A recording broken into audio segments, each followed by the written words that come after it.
Welcome to our channel. இப்போ நம்ம பார்க்க போகிறது ப்ரொஜெக்டைல். ப்ரொஜெக்டைலில் மொத்தம் ரெண்டு பார்க்க போகிறோம். ஒன்று ஹாரிசான்டல் ப்ரொஜெக்டைல், இன்னொன்று வந்து ஆப்ளிக் ப்ரொஜெக்டைல். ஃபஸ்ட்டு பார்க்க போகிறது ஹாரிசான்டல், செகண்ட் வந்து ஆங்குலர் ப்ரொஜெக்ஷன், இது ஆப்ளிக்கும் சொல்லுவாங்க. ஸோ ரெண்டு ப்ரொஜெக்டைல் நம்ம பார்க்க போகிறோம். ஸோ ரெண்டுக்கு என்ன டிஃப்ரென்ஸ் பார்த்தீங்கன்னா, ஃபஸ்ட்டு ஹாரிசான்டல் ப்ரொஜெக்ட் வந்து ஒரு மொட்டை மாடிலேருந்து ஒரு கல்லை நம்ம த்ரோ பண்ணுற மாதிரி.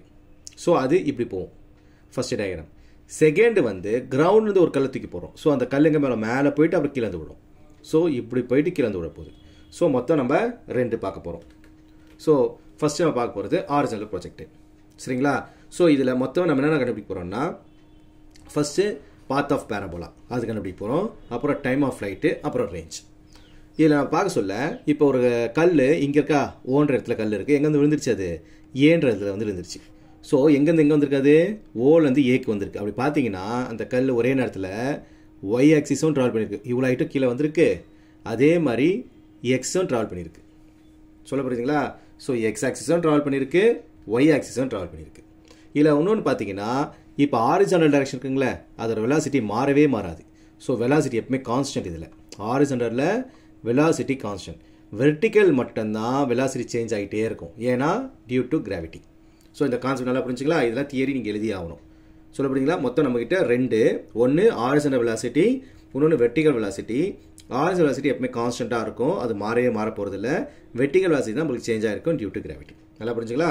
இப்போ வாங்க வீடியோவில் போகலாம். டெரிவேஷன் எப்படி போகிறேன்னு பார்க்குறேன். ஸோ ஃபஸ்ட் நான் போட போகிறேன் ஹாரிசான்டல் டைரக்ஷன் போட போகிறேன். ஃபஸ்ட் எதுக்கு போட போகிறேன்? ஹாரிசான்டல் டைரக்ஷன் போட போகிறேன். ஸோ இது எல்லாத்துக்குமே எதை தான் யூஸ் பண்ண போகிறோம்னா, ஈக்குவேஷன் மோஷன் தான் யூஸ் பண்ண போகிறோம். அது ஒரே ஃபார்முலா, S = ut + ½ at². இந்த ஃபார்முலா தான் யூஸ் பண்ண போகிறோம்.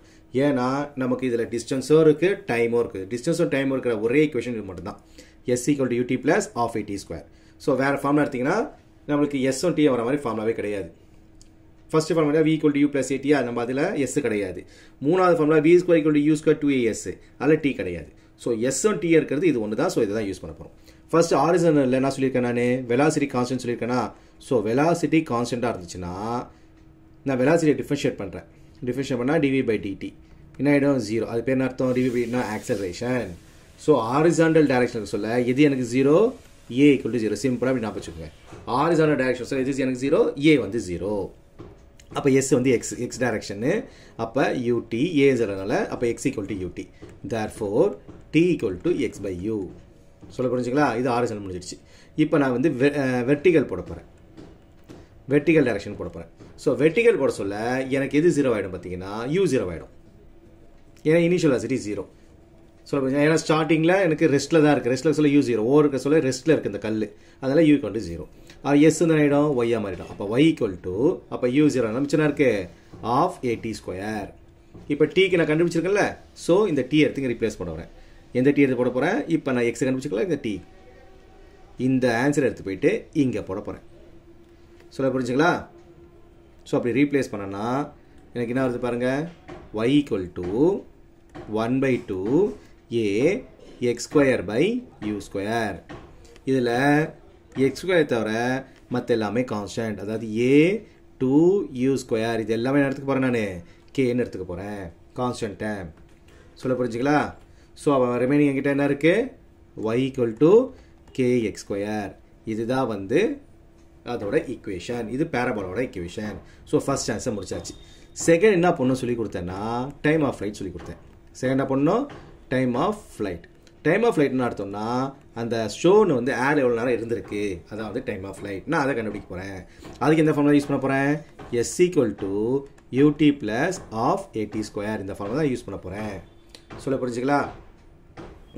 இதில் எஸ்ன்றது என்ன ஆகிடும்? எனக்கு ஹெச்சாக மாறிடும். ஏன்னா ஹைட் எஸ்ன்றது மாறிடும், ஹெச்சாக மாறிடும். எஸ் இருக்கிறது எனக்கு ஹெச். ஓகேவா? இதுவும் ஸ்டார்டிங்லேருந்து வரதுனால u வந்து 0. ஓகேவா? ஏ வந்து என்ன ஆகிடும்? எனக்கு ஜியாக மாறிடும். ஏன்னா ஆக்சலேஷன் டியூ டு கிராவிட்டி. அப்போ எஸ் என்ன ஆயிடுச்சு? எனக்கு ஹெச்சாக மாறிடுச்சு. இந்த டேம் எனக்கு 0வாக போயிடுச்சு. சொல்ல புரியுதுங்களா? அப்போ மிச்சம் இருக்கு 1/2 at². டி தான் வந்து டைம் ஆஃப் ஃப்ளைட், TFன்னு போட்டுக்கலாம். அப்போ டிஃப்ரென்ஸ் தெரியணும். ஸோ கிராஸ் அமைச்சிருக்கேன் 2. therefore 2h/g. ஏ வந்து g இல்லை, ஸோ ஏ ஜியாக மாற்றிங்க. 2h/g = tf². therefore tf = √2h/g. அப்போ டைம் ஆஃப் ஃப்ளைட்டை முடிச்சாச்சு. மூணாவது என்ன பண்ணணும் சொல்லியிருக்கேன்? ரேஞ்ச் கண்டுபிடிக்கணும் சொல்லியிருக்கேன். என்ன கண்டுபிடிக்க சொல்லியிருக்கேன்? ரேஞ்ச். அப்போ ரேஞ்சோட formula horizontal component into time of flight, இதான் ஃபார்முலா. ஸோ நம்மளுக்கு ஹாரிசாண்டல் காம்போனன்ட் என்னது u. அப்போ range equal to u. Time of flight என்னது 2h/g. ஸோ ரேஞ்சோ கண்டுபிடிச்சாச்சு. ஸோ இதில் 3மே முடிஞ்சு போயிடுச்சு. நல்லா புரிஞ்சுங்களா? இது ரொம்ப சிம்பிளாக முடிஞ்சு போயிடுச்சு. அப்படியே டிட்டோவாக இங்கே நான் போட்டு காட்ட போகிறேன், ஆப்ளிக் போட்டு காட்ட போகிறேன். இந்த ஆப்ளிக் என்ன பார்த்தீங்கன்னா நமக்கு கல் எங்கேருந்து போட போகிறோம், கீழேருந்து த்ரோ பண்ணணும். இந்த ஓலேருந்து த்ரோ பண்ணுறோம் கல். அப்போ கல் மேலே போயிட்டு தான் கீழே இப்படி போய் விடுது. கரெக்டாக சொல்ல புரிஞ்சுங்களா? ஸோ அப்போ நம்மகிட்ட 2 காம்பனண்ட் வருது. நல்லா பாருங்கள், இதுதான் அது. அங்கே போகிற ஒரு ரைட் ஹேண்ட் ட்ரையாங்கிள் வருது உங்களுக்கு, இப்படி ஒரு ரைட் ஹேண்ட் ட்ரையாங்கிள் வருதா? ஸோ டயக்ராம் சரியாக வரல, நான் சைடில் போட்டு காட்டுவாங்க. ஸோ இது மாதிரி ஒரு ரைட் ஹேண்ட் ட்ரையாங்கிள் இருக்குது. கரெக்டாக? ஸோ இதில் இங்கே தான் டீட்டா ஃபார்ம் ஆயிருக்கு. அப்போ இது வந்து ஆப்போசிட்டு, இது வந்து அட்ஜசன்ட்டு, இது வந்து ஹைபாட்னியூஸ். அப்போ சைன் டீட்டா போட்டோம்னா நம்ம என்ன பண்ணுவோம், ஆப்போசிட் தானே போடுவோம், ஆப்போசிட் ஹைபாட்னியூஸ். ஸோ ஆப்போசிட் எந்த ஆக்சிஸில் இருக்கு, அபவுட் ஒய் ஆக்சிஸ். அதனால தான் ஒய்க்கு என்ன கொடுத்துருக்கான், யூ சைன் டீட்டான்னு போட்டிருக்கான். காசுக்கு என்ன போடுவோம் நம்ம, அட்ஜசன்ட் பை ஹைபாட்னியூஸ் போடுவோம். கரெக்டா? Adjacent by hypotenuse. சரியா? அட்ஜசன்ட் எனக்கு எக்ஸ் ஆக்சிஸ், அதனால தான் யூஎக்ஸுக்கு யூ காஸ் டீட்டான்னு போட்டிருக்கான். நல்லா புரியுது நான் சொல்கிறது? ஸோ எதனால் நம்மளுக்கு வந்து யூஎக்ஸுக்கு யூ காஸ் டீட்டாவும் யூஒய்க்கு யூ சைன் டீட்டா போட புரிஞ்சுங்களா? ஸோ அந்த ரைட் ஹேண்ட் ட்ரையாங்கிள் யூஸ் பண்ணி தான் நம்ம இதை போடுறோம். ஸோ அதனால தான் யூஒய்க்கு யூ சைன் டீட்டான்னு எடுத்துக்கிறோம், யூஎக்ஸுக்கு யூ காஸ் டீட்டா எடுத்துக்கிறோம். நல்லா புரிஞ்சுங்களா? இப்போ அதே மாதிரி தான் ஃபஸ்ட்டு போட போகிறேன். ஃபர்ஸ்ட் வந்து ஹாரிசாண்டலுக்கு போட போகிறேன். எதுக்கு போட போகிறேன், ஹாரிசாண்டல். ஏற்கனவே சொல்லியிருக்கேன், ஹாரிசாண்டல் எது 0 ஆகிடும், எனக்கு ஏ 0 மாறிடும். ஸோ இந்த ஈக்குவேஷன் எப்படி மாற்றுறேன்னு பாருங்க, S equal to U T plus half A T square. கரெக்டாக தான் ஃபார்முலா? ஸோ எஸ்ன்றது எக்ஸா மாறிடும், யூன்றது யூஎக்ஸ். இப்போ இது வந்து ஹாரிசாண்டல் யூஎக்ஸ். யூஎக்ஸ்ன்றது என்னது எனக்கு u cos theta into t 1/2, ஏன்றது 0. ஸோ ஃபுல் டைம் 0 ஆயிடுச்சு. தேர்ஃபோர் டியோட என்னது இருக்கு, x by you cos theta. So போன சமயம் கண்டுபிடிச்ச மாதிரியே டியை கண்டுபிடிச்சேன். எதுக்கு போட்டேன் ஃபர்ஸ்ட், இப்போ ஹாரிசாண்டல் போட்டேன்னா அடுத்து எதுக்கு போட போகிறேன், நான் வெர்டிகல் போட போகிறேன். எதுக்கு போட போகிறேன், வெர்டிகல். அப்போ y ஈக்குவல் டு எஸ் வந்து ஒய்யா மாறிடும், யூஒய்யா மாறிடும், யூஒய் டி மைனஸ் 1/2. ஏன் மைனஸ் போட்டிருக்கோம்னா அகைன்ஸ்ட் கிராவிட்டி தூக்கி போட போகிறோம். கல் எப்படி போகிறோம், against gravity. So half g t square. புரிஞ்சுங்களா? இப்போ டி ரெண்டுக்கு வேலை போட்டுருங்க. அப்போ y ஈக்குவல் டு யூஒய்க்கு என்ன தெரியும் எனக்கு, யூ சைன் டீட்டா. டயக்ராம் சைடில் போட்டுருக்கு பாருங்க, யூ சைன் டீட்டா. டி வந்து X by you cos theta minus 1/2 G. டிக்கு என்ன தெரியும், X by U sine theta. அப்போ X square by U square cos square theta. இதில் ஒரு யூ கட் ஆயிடுச்சு, சைன் பை காசு டேன் ஆயிடுச்சு. அப்போ y equal to X tan theta minus 1/2 G X square by U square cos square theta. இதுதான் parabola equation. So first முடிஞ்சிருச்சா? Second என்ன பண்ணதில் time of ஃப்ளைட்டில் இதில் வந்து மேக்ஸிமம் ஹைட் போட போகிறோம். சரியா? இப்போ எந்த ஆங்கிளில் போட்டால் உங்களுக்கு மேக்ஸிமம் ஹைட் அது த்ரோ பண்ண முடியும்னு பார்க்க போகிறோம். ஸோ என்ன கணக்கு பாருங்க, இப்போ இதில் செகண்டு மேக்ஸிமம் ஹைட். நமக்கு அந்த ஹாரிசாண்டல் மேக்ஸிமம் ஹைட்டில் கிடையாது, ஏன்னா நம்ம தூக்கி போடுறது ஒரு ஹைட்டில் தான் தூக்கி போடுறோம். இல்லை மேக்ஸிமம் ஹைட் கண்டுபிடிக்கணும். ஸோ இது மேக்ஸிமம் எவ்வளோ ஹைட்டு போயிருக்கு அதான் இந்த மேக்ஸிமம் ஹைட்டை நான் கண்டுபிடிக்கணும். இப்போ அப்போ எந்த ஆங்கிளில் போட்டால் அது வரும் நம்ம செக் பண்ண போகிறோம். ஓகேங்களா? So maximum height. So maximum எந்த ஃபார்ம் யூஸ் பண்ண போகிறோன்னா v square equal to you square plus 2as இந்த ஃபார்ம் தான் யூஸ் பண்ண போகிறேன். சொல்ல புரிஞ்சுங்களா?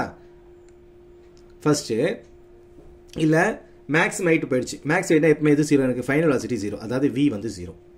சரியா? அப்போ இதில் வந்து v வந்து 0 ஆயிடுச்சு. யூனது எனக்கு யூ சைன் டீட்டா. கரெக்டா? அப்போ U square sine square theta.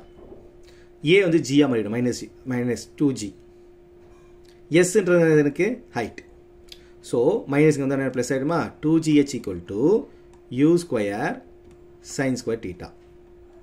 Therefore h equal to you square sine square theta by 2g. இதான் வந்து ஹைட்டோட ஆன்சர். ஸோ மேக்ஸிமம் ஹைட் நமக்கு கண்டுபிடிச்சாச்சு. ஓகேவா? அதுவும் 1 மார்க்கில் கேட்பான். எந்த டிகிரியில் மேக்ஸிமம் ஹைட் வரும் பார்த்தீங்கன்னா டீட்டா ஈக்குவல் டு 45 டிகிரி. அதையும் நல்லா நோட் பண்ணிக்க, 1 மார்க்கில் வரும். டீட்டா 45 தான் மேக்ஸிமம் ஹைட் ரீச் ஆகும். ஸோ 2 பார்த்தாச்சா?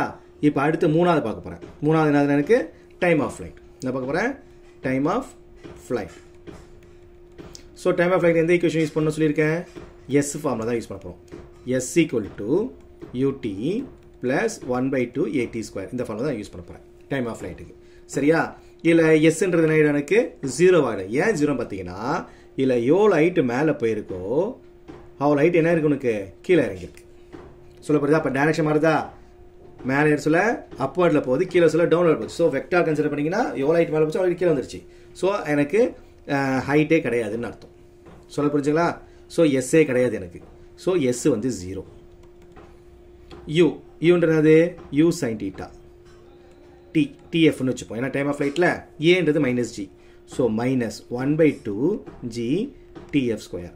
நல்லா புரிஞ்சுங்களா? மைனஸ்க்கு வந்தால் ப்ளஸ் ஆகிடும். So 1/2 G T F square equal to U sine theta into T F. So ஒரு டிஎஃப்க்கு ஒரு டிஎஃப் கட் பண்ணுறேங்க.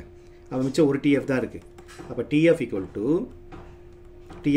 To 2u sine theta by g. நம்ம எதுவும் கண்டுபிடிச்சாச்சு? டைம் ஆஃப் ஃப்ளைட்டை கண்டுபிடிச்சாச்சு. மூணாவது கண்டுபிடிச்சாச்சு டைம் ஆஃப் ஃப்ளைட். நாலாவது என்ன வேணும் எனக்கு? ரேஞ்ச். ரேஞ்ச் என்ன ஃபார்முலா சொல்லியிருக்கேன்? Horizontal component into time of flight சொல்லி கொடுத்துருக்கோம். கரெக்டா? எனக்கு ஹாரிசான்டல் காம்போனன்ட் என்ன இருக்குல்ல? U cos theta. சொல்ல புரிஞ்சுங்களா? ஹாரிசான்டல் காம்போனன்ட் என்னது எனக்கு? U cos theta into time of flight என்னது எனக்கு? 2u sin theta by g. ஓகேங்களா? இல்ல 2 sin cos sin a by cos a formula படிச்சிருக்கீங்களா? 2 sin theta cos theta என்ன மாறிடும் எனக்கு? sin 2 theta மாறிடும். trigonometry formula. மிச்சம் u into u square into u square இருக்கு. அப்ப u square sin 2 theta by g. இதுதான் எனக்கு வந்து ரேஞ்ச். நல்லா புரியுதுங்களா? ஸோ இதில் எல்லாமே போட்டு பாருங்கள். எல்லா ஃபார்மும் பைகாட் பண்ணி வச்சுக்கோங்க. ஏன்னா ஏதாச்சும் ப்ராப்ளம் கேட்கலாம். ஸோ ப்ராப்ளம் ரொம்ப ரொம்ப ரொம்ப முக்கியம் இதில். சரிங்களா? ஸோ எல்லா ஃபார்மும் தெரிஞ்சிச்சுன்னா உங்களுக்கு 2 மார்க் 3 மார்க் ஈஸியாக போட்டுடலாம். ஏன்னா டேட்டா அவன் கொடுத்துட போகிறான். ஜஸ்ட் ஃபார்முலாவில் நீங்கள் அப்ளை பண்ண போகிறீங்க. நல்லா புரிஞ்சுங்களா?